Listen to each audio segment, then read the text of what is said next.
Welcome back to the U.S. Navy History Podcast. I am Dale, and I'm joined by Christoph. Hey, dude. Hello. It's so wonderful to be back. It's great to have you. Mm-hmm. Uh, I figured, but it's better if you say that. Oh, of course. Yes, I need to stroke that ego. It's a good ego. Good Yeah, ego. thanks.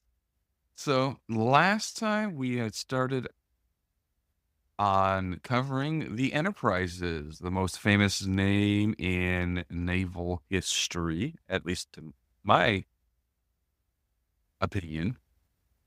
So we're gonna get right back into it. You ready to get underway? Yes, sir. Let's do it. All right. So we are on the fifth USS Enterprise now. She was built by John W. Griffiths. She was launched June 13th, 1874, commissioned March 16th, 1877. It took 3 years to get her in ship Okay. shape. I was going to ask, that seems like a long time between being finished, built, and then commissioned. Is that normal? Well, it depends on the boat, because just because you're launched in the water doesn't mean she's ready for Mm. service. Yeah. Got to get all those kinks out. Mm-hmm. She was decommissioned May 9th, 1880, and then recommissioned January 12th, 1882. Then decommissioned again in March 21st of 1886. Then recommissioned again in July 8th, 1890. And then decommissioned once more July 4th, 1909. 1909. Wow. She was then sold October 1st, 1909, and then burned for salvage near Boston in 1910. What an unceremonious fate. Well, I mean, that's what happens to most boats after they're not needed anymore. They get sold off And scrapped? they're scrapped. I guess that makes sense. A boat's life is limited. Yeah. Harsh conditions constantly. Makes Yeah. sense. Yeah, the sea is not a forgiving mistress. No. So she displaced 1,375 tons. She was 185 feet long with a beam of 35 feet. Her draft was 14 feet 3 inches. Her propulsion was both steam and sail. She had a speed of 11 knots and a crew complement of 184. Her armament was one 11-inch smoothbore, 4 9-inches, and one 60-pounder. Nice. All right. So the Enterprise's first duty after fitting out at Norfolk in Virginia took her to the mouth of the Mississippi River for surveying operations. She returned to Norfolk in April of 1879, and she was only there for a little bit. She set sail got underway on May 27th for more surveying duty up the Amazon Oh, and Madrias rivers. On October 1st of 1878, off the coast of Para, Brazil, there was a guy, Seaman Thomas Smith, who rescued a fellow sailor for drowning, in which that earned him the Medal of Honor. nice. Yeah. So once she finished doing her surveying, she went back to New York City to where she got repaired. And then in December of 1878, joined the U.S. Naval Forces in European waters. Wow. She pulled in a number of different Northern European ports and also in the Mediterranean. He then returned to the Washington Navy Yard on May 9th of 1880, and that is when she was commissioned for the very first Yes. time. You can't hold the Enterprise back. Yeah, this one, she came back Yeah, a few yeah. times. So on her recommissioning on January 12th, 1882, she cruised off the East Coast until January 1st of 1883, when she sailed on a 3-year hydrographic survey where she circumnavigated the globe. Wow. Hydrographic, so mapping of the waters then? It is the science of measurement and description of features which affect maritime Oh, navigation, marine construction, dredging, offshore wind farms, offshore oil exploration, and drilling related huh, activities. nice. Yeah, I can see. Well, they probably didn't have to worry about it back then, but I remember when we were talking previously about the Enterprise, the first generation, um, they had to worry about reefs.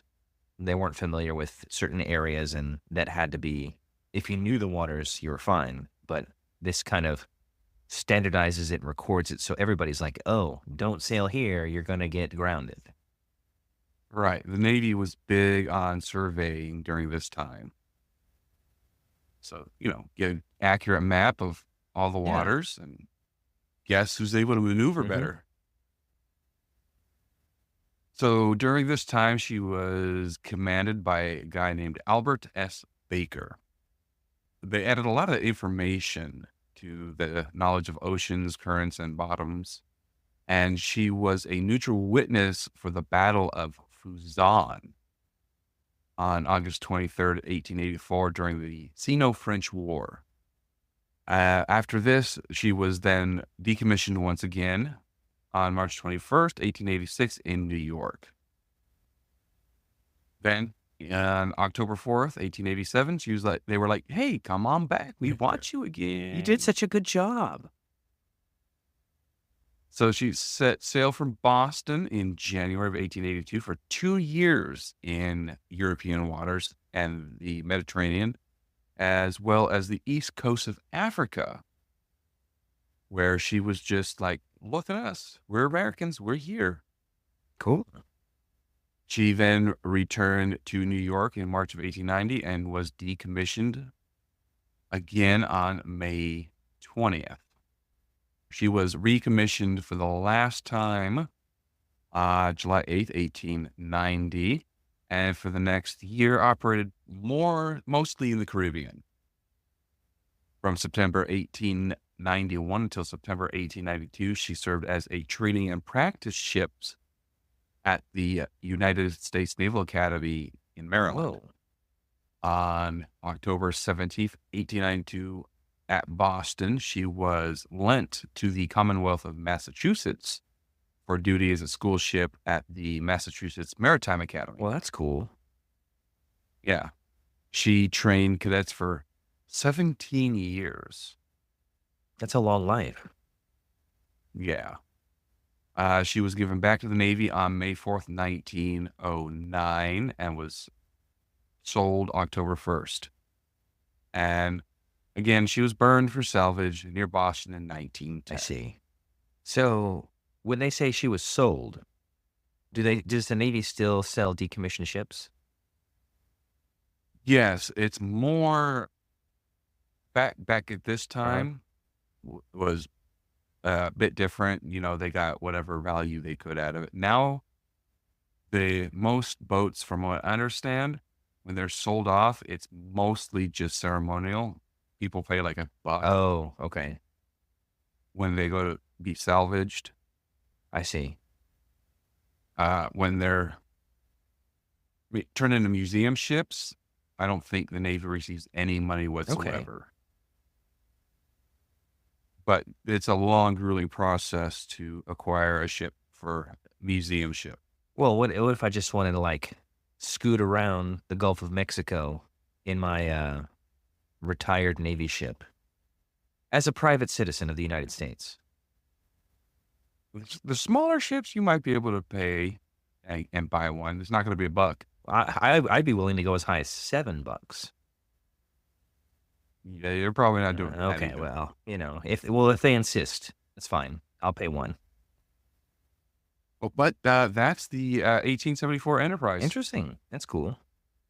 So that was the era right after, like, I know the US Navy kind of forced Japan to open to trade in the 1850s, I think, under Matthew Perry. Not the actor, but Okay. the admiral. Yeah. Um, so, yeah, I'm sure at this time America was really establishing itself as more of an international force, trade partner, military power, etc. Oh, yeah, that happened from the very beginning. We after the Revolutionary War, we went worldwide immediately. Nice. All right, the next enterprise we're going to talk about is the USS Enterprise SP-790. The owner was first a guy named Elias Hughes, built by FS Knock, East Greenwich, Rhode Island. She was completed in 1910. She weighed 16 gross registered tons. She was 66 feet in length. She had a 12-foot beam. She had a 3-foot 7-inch draft. She was powered by two 4-cylinder Stirling engines. Oh, She had a speed of 22 knots, a range of 171 nautical miles. She had a crew complement of 8. yeah, that's She was armed with one 1-pounder gun and one machine gun. So she started life as a private wooden motorboat. why would the Navy be interested in this ship? She was purchased by the U.S. Navy for $24,101. Whoa. Yes, she was to be used as a non-commissioned service as a section patrol craft. Okay. Section patrol craft was a civilian vessel registered by the U.S. Navy for potential wartime service, mostly for WW1. I see. That makes sense. It's like, oh, Yeah, we need ships now. That guy has a ship. Let's buy it. yeah. So she was assigned the hull number SP-790. SP, again, section patrol, then 790 was her hull Okay. number. She was in the 2nd Naval District during World War I. Do we know Okay. if the guy that originally owned it called it the Enterprise, or did the Navy switch the name when it became the owner of the ship? Because I imagine a lot of private citizens could name their ship whatever they want, and if Enterprise, like you said, is consistently um, celebrated name, why wouldn't I name my ship the Enterprise? And it just so happens that the Navy acquired it. You know what I mean? I do not know if she had the Enterprise name before being Mhm. bought or after.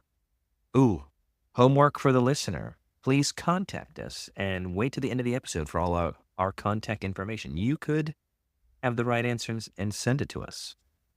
Friday. So we're going to move on to the next Enterprise. This was the USS Enterprise CV-6. Do you know what kind of boat a CV is? Or was? We don't have them Cargo anymore. vessel, No. combined ventricularism, No. battleship. Battleship's BB. That makes more sense. CV. I don't, it sounds, I know I used to know, but I don't exercise my brain enough to recall things as quickly. So, illuminate me.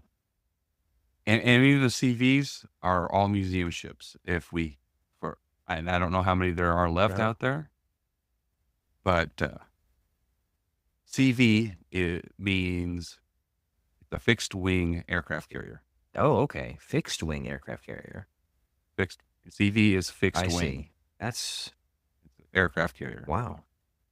Nowadays we have CVNs, fixed wing nuclear aircraft carriers. Nice.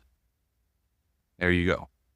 So this is the first aircraft carrier to hold the name Enterprise.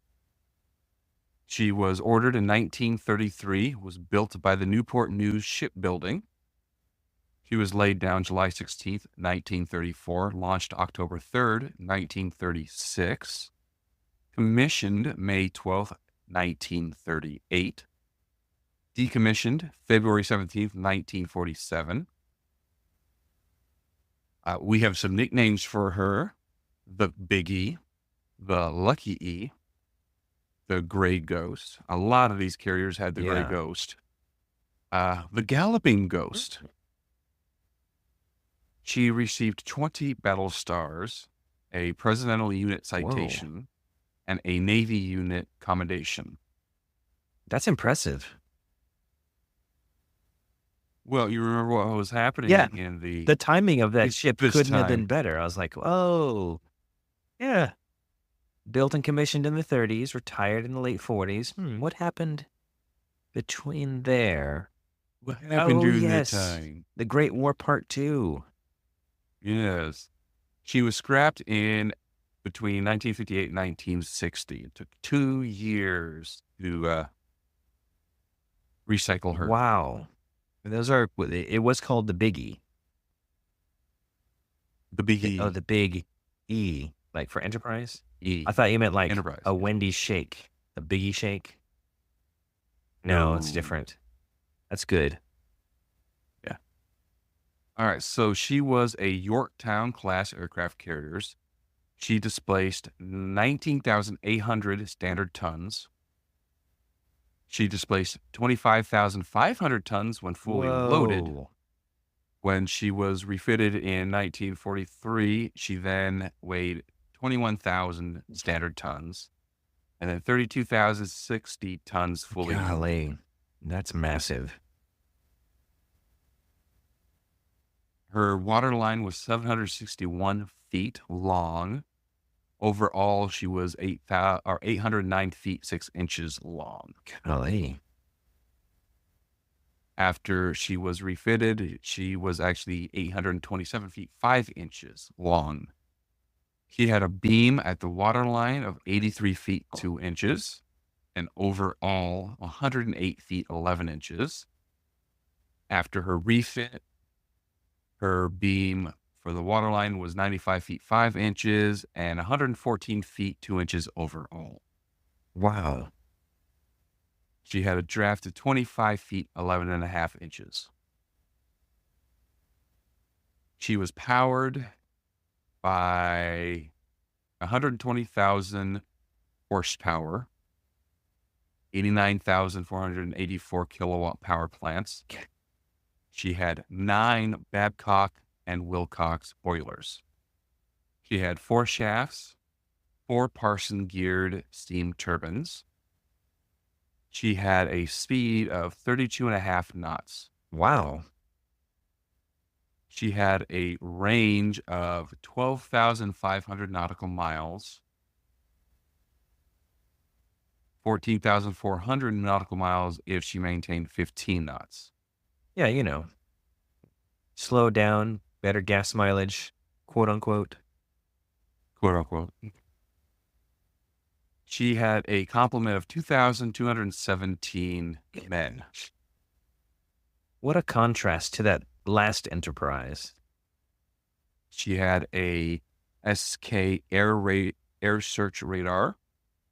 She also had a SM fire directional radar. Dang. This is where it gets interesting. Her armament. She had 8 single 5-inch 38 caliber guns, 4 quad 1.1 inch 75 caliber guns, 24 50 caliber machine guns. Gosh. That was her initial loadout. Oh, and then she was refitted, right? Yeah. This is back when they put turrets on aircraft carriers. Nice. And then the 4 quad 1.1 inch were their anti-aircraft. Nice. Then after April of 1942, she had 8 5-inch 38 caliber guns, 4 quad 1.1 inch 75 caliber guns. They added 30 22 millimeter or Leacon cannons. Those were used for anti-aircraft Okay. guns.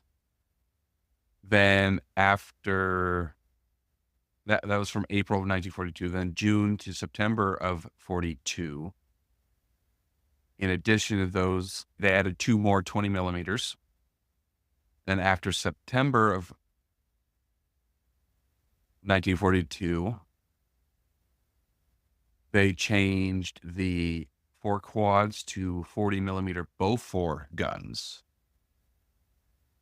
Those are anti-aircraft Okay. guns. They increased the 20 millimeter guns to 44, and they decreased the 1.1s to just 1. Okay. That's a lot of guns and big ones too. Good grief. Then from October of 43, they decreased the 40 millimeters down to 40. They removed 4 of them. They increased the 20 millimeters from 44 to 50. Oh, okay. And they increased the 40 millimeters from 32 to 40. Then And then after September 45, they increased the 40 millimeters again to 54. They added another 10. in September of 45? Okay. I mean, hostilities had ceased by this point, right? Well, the atomic bombs were dropped in August of 45. And shortly after that, there Right. So was it was a surrender. So this is interesting. just after. Yeah, just It was after. just after. But they did decrease the 20 millimeters down to 32. Okay. Her armor, she had a 2.5 to 4-inch belt around her hull.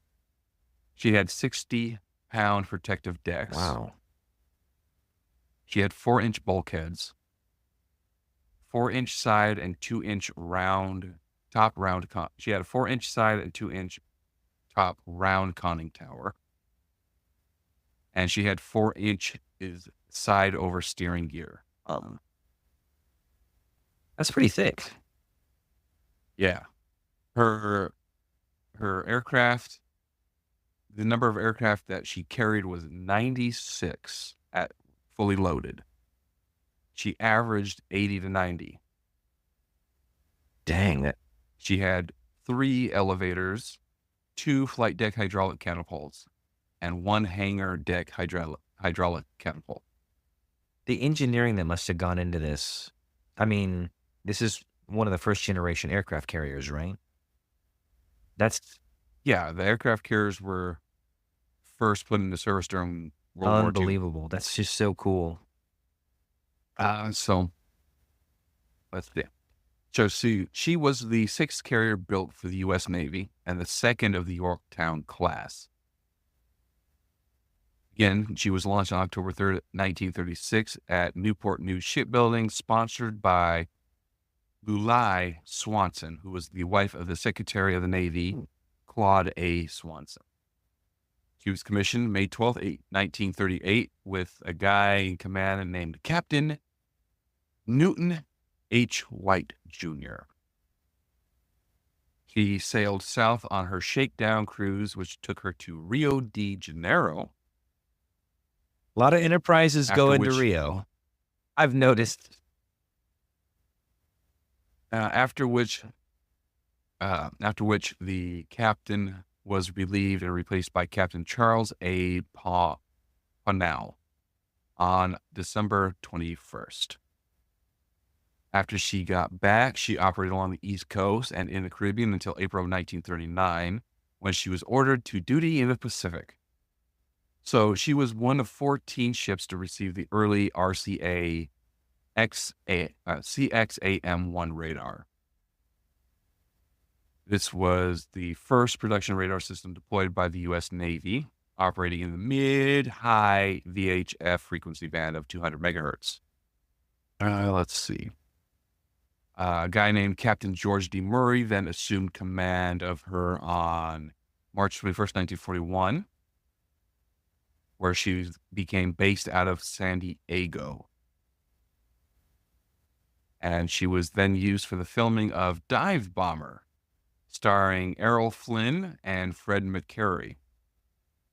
Nice. She was then moved over to Pearl Harbor over there on Oahu after FDR ordered the fleet to be forward-based. So, the Enterprise and her air group trained intensively and transported aircraft to the American island bases in the Pacific. So she departed Pearl Harbor with Task Force 8 on November 28th, 1941, to deliver Marine Fighter Squadron 211, or VMF 211, to Wake Island. This was about 2,500 miles. She was scheduled to return to Hawaii on December 6th of 1941. You know what happened I the do next know what day? happened. Thankfully our carriers were not in port. But why weren't Right. they? Well, she was delayed by No weather. kidding. Yeah, she was still about 215 nautical miles west of Oahu when the attack happened. Mm. So that brings us to December 7th, 1941, a day that will live in infamy. She launched 18 of her SBDs. She launched the CAGS aircraft, which is 13 aircraft from the Scouting Squadron 6, VS6, and 4 aircraft from the Bombing Squadron 6, VB6, at dawn on December 7th to scout an arc extending from the northwest to southeast of the ship, and to land at Ford Island at Pearl Harbor after completing their search routes. As these aircraft arrived in pairs over Pearl Harbor, they were caught between attacking Japanese aircraft and defensive anti-aircraft fire from the ships and shore installations. 7 SBDs were shot down, Oh. either from enemy action or, unfortunately, friendly fire. They lost 8 airmen and had 2 wounded. Enterprise received radio message from Pearl Harbor reporting that they were under attack. And then she was later directed to launch an airstrike based on a inaccurate report of where the Japanese carrier was located. They thought they were southwest of her location. The strike was launched around 1700, which consisted of about 6 Grumman F-4F Wildcat fighters of Fighting Squadron 6, or VF6, 18 Douglas DBD Devastator torpedo bombers of Torpedo Squadron 6, or VT6, and 6 SBDs of VB6. Of course, they were not able to locate any of the enemy ships, and the torpedo and dive bombers returned to Enterprise. The 6 fighters were directed to Hickam Field on Oahu.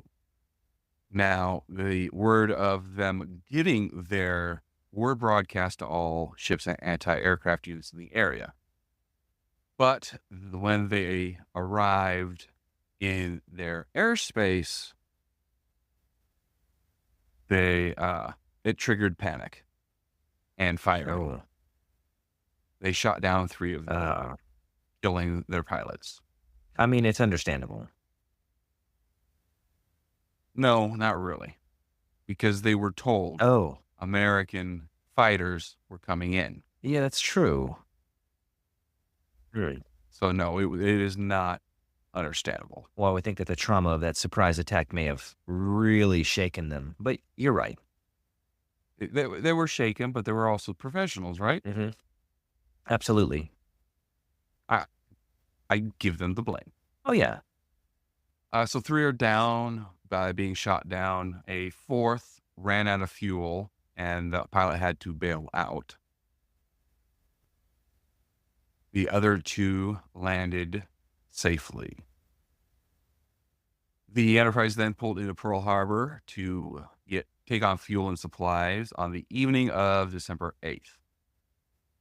And Vice Admiral William Halsey Jr., who was the commander of Carrier Division 2, ordered every able-bodied man on board to help rearm and refuel the Enterprise. That's a lot of dudes. Right. Well, the process to rearm and refuel her takes normally 24 Yeah. hours because he was like, get every man on deck. This was completed within 7 hours. Wow. That's incredible. So the Enterprise and the rest of the task force 8 sailed out the next morning to patrol against possible additional attacks on the Hawaiian Islands. They did not encounter any Japanese surface ships, but the Enterprise did sink the Japanese submarine I-70, Hmm. which was a Kaidia type cruiser submarine. And this happened on December 10th, 1941. Wow. That seems counterintuitive to me that an aircraft carrier, whose focus would be, air attack, would be able to sink a submarine, even though I know that they have armaments that enable that. Well, whenever a plane from a carrier sinks an enemy ship, where that plane is based out of gets the credit. Oh, I see. So it's the Enterprise's air wing. The Enterprise sank it. Got it. Okay, that makes sense. So during the last 2 weeks of December of 1941, Enterprise and her escorts steamed west of Hawaii to cover the islands, while 2 other carrier groups made a belated attempt to help save Wake Island. So then the Enterprise pulled back into Pearl to resupply and rearm and everything like that.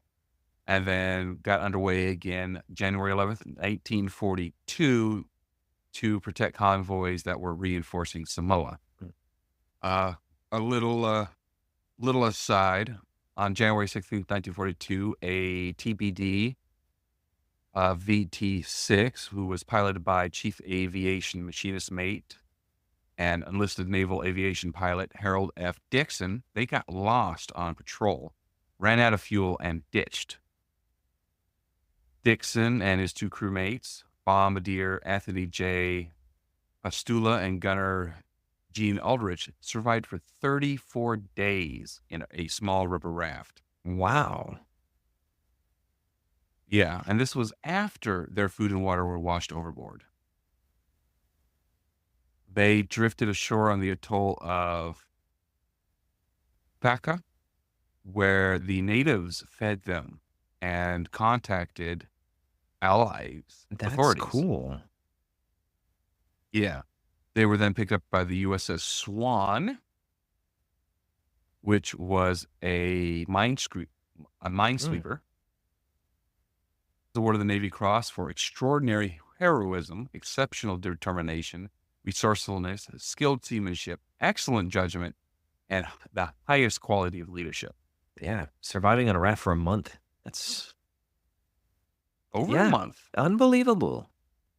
So on February 1st of 1942, Task Force 8 with the Enterprise, they raided Kwajalein Watoji, which is part of the Marshall Islands.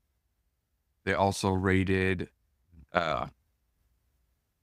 Malolap, which is also in the Marshall Islands. In 2 waves, 64 airplanes attacked with a loss of 6. They sunk a small gunboat and damaged the light cruiser Katori, as well as the mine layer Tukiwa and 5 other ships. They also destroyed numerous airplanes and ground facilities. The Enterprise only received minor damage in a Japanese counterattack, and then they went back to Pearl Harbor. The next month, the Enterprise was reassigned to Task Force 16 and swept the Central Pacific, attacking enemy installations on Wake and Marcus Islands.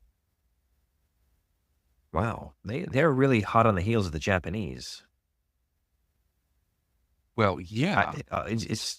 This is a part that I don't hear as often. You know what I mean? Like, we were bombed at Pearl Harbor, and then I had not heard as much right in the subsequent month or months. You know what I mean? It just kind of like it seemed like we were Yeah. trying to get our stuff together and then we attacked. But Well, I mean, they destroyed most of the Pacific right, Fleet right there at Pearl Harbor.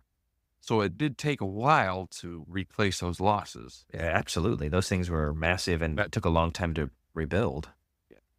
that's why you don't hear much from the first, you know, few Right. months from the Pacific because it was mostly just defensive actions. But this was very encouraging. I mean, from an American perspective. So that's going to bring us to April 1942. Do you know what major event happened in April 1942? Is it the Battle of Corregidor? Okay. Midway? That's still a few months out. I don't know. That would be the Doolittle raid. Ah, yes. Yeah.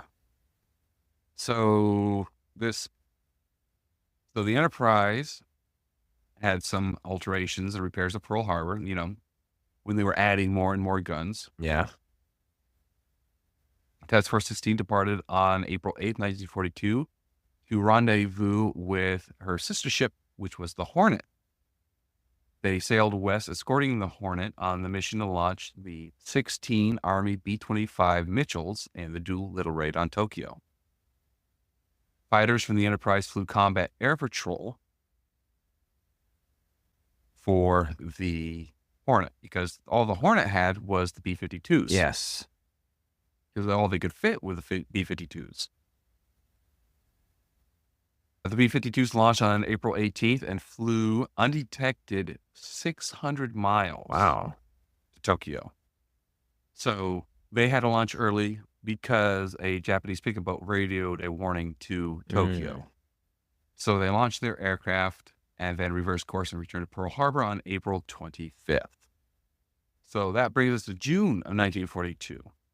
What happened In then? 1942. I know we were island hopping by then. Philippines, maybe. I'm going to say Midway again. You're correct All this right. time. Just do the same guess every time. One of the times Yeah. it'll be right. So the Enterprise got underway towards the South Pacific to reinforce U.S. carriers operating in the Coral Sea. But the Battle of the Coral Sea was over before the Enterprise got there.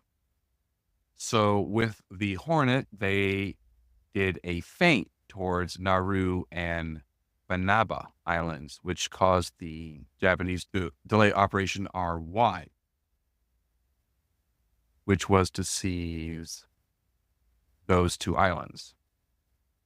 The Enterprise returned to Pearl on May 26, 1942, and then began intensive preparations to meet the Japanese attack at Midway Island, which we knew about because Of the cracking of some encrypted messages, maybe? yes, exactly. So on May 28th, she got underway from Pearl as Rear Admiral Raymond A. Spruance's flagship. Their orders was to, quote, hold Midway and inflict maximum damage on the enemy by strong attrition tactics. That's rough. So Task Force 16 consisted of Enterprise, Hornet, 6 cruisers, 10 destroyers, and 4 oilers. And on May 30th, Task Force 17 with Rear Admiral Frank J. Fletcher in Yorktown left Pearl with 2 cruisers and 6 destroyers to rendezvous with Task Force 16. And the senior officer was Rear Admiral Fletcher. He became officer in tactical command. The Vice Admiral Halsey, who was the usual commander of Task Force 16 and senior to both Fletcher and Spruance, was medically ordered to remain at a naval hospital in Pearl due to stress-induced severe weight loss and severe psoriasis. The battle itself started on June 4th, on the morning of June 4th, when the 4 Japanese carriers launched attacks on Midway Island. And of course, they didn't know that the U.S. naval force was there. So they started bombing Midway Shortly after that, the first wave of 4 B-26B Marauders, 6 TBF-1 Avengers, 11 SB-2U Pac 3s, 16 SBDs, and 15 B-17s from Midway launched their attack unsuccessfully. Several more groups did make attacks, but they again failed to damage their targets. And that's when the planes from the carriers attacked. Enterprise torpedo bombers attacked first. They did not make any hits and they suffered heavy losses. Then the Enterprise dive bombers attacked and they disabled both of the Japanese carriers, the Kaga and the Kagi, leaving them completely on fire, Golly. engulfed in flames. The Yorktown aircraft bombed the Japanese carrier Soru, leaving her burning and DIW, or dead in the Okay. water. Within an hour, the remaining Japanese carrier, the Hiryu, launched airstrikes and crippled the Yorktown with 3 bombs and 2 torpedoes in 2 different attacks. In the late afternoon, a mixed squadron of Enterprise Yorktown bombers flying from the Enterprise disabled the last Japanese carrier, leaving her on fire. Wow. The next day, Enterprise dive bombers sank the cruiser Mikruma, while Yorktown and the Hammond, which was a destroyer, were the only 2 American ships sunk.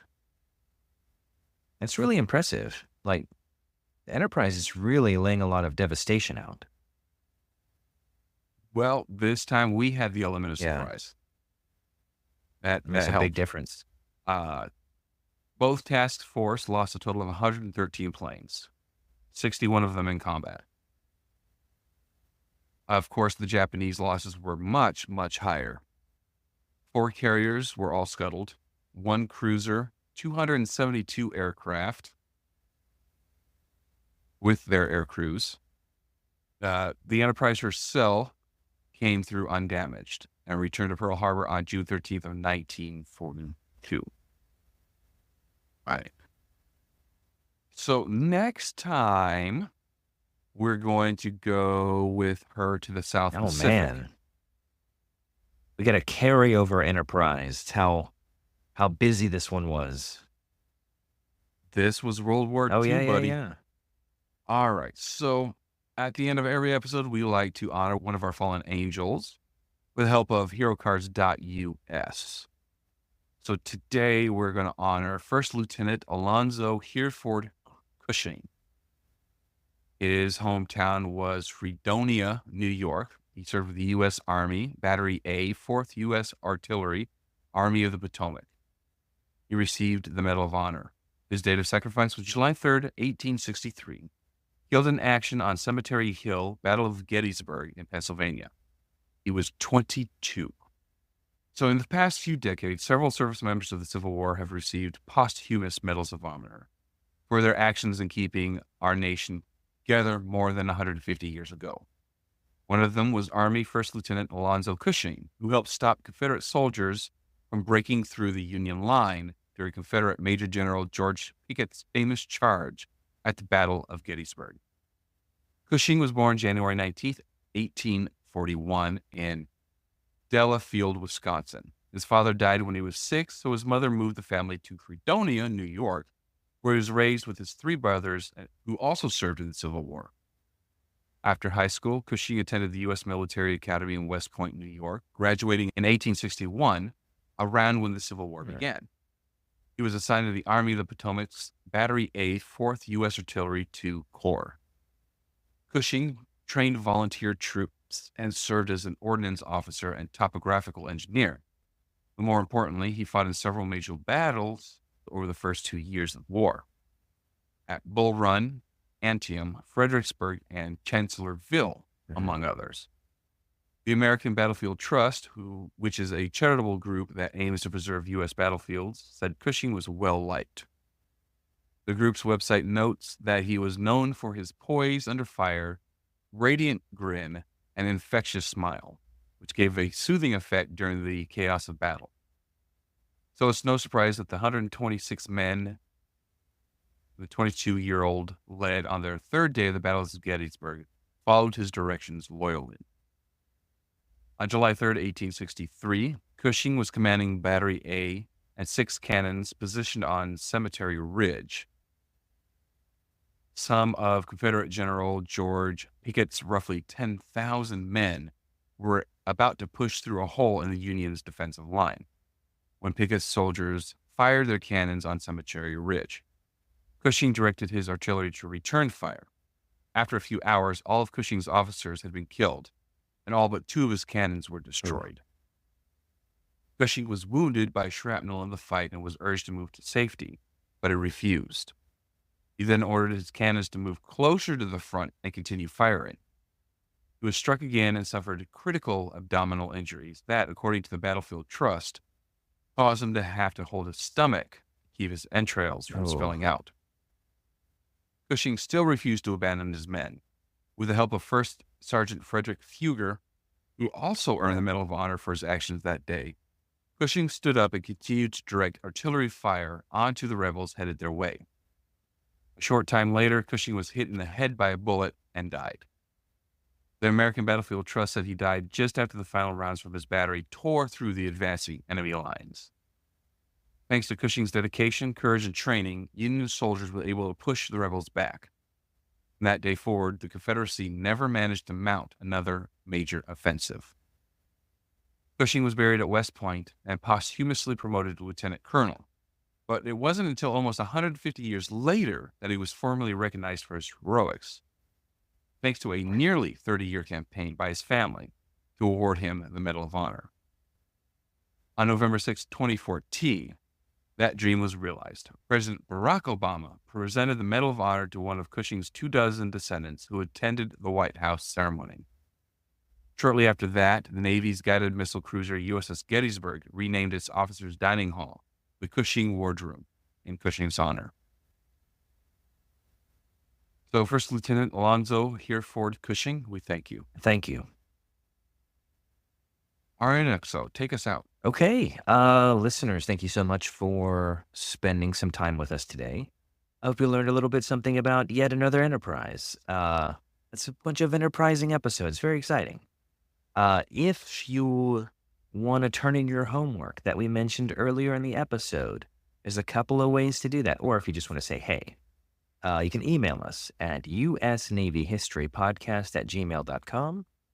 We're also on X/Twitter with the handle USN History Pod. We also have a Discord where you can have more interactive conversations with us. Look in the show notes for that. And as always, if you feel so inclined as to rate us, it would help us get the word out for our podcast. You can also tell a friend or a family member, and they can listen too. So thank you again for listening. And I hope to, I guess I can't hear you tune in, but I hope you tune in next time. Okay, with that, we're going to wish you guys fair winds of following seas. Bye-bye. See you later.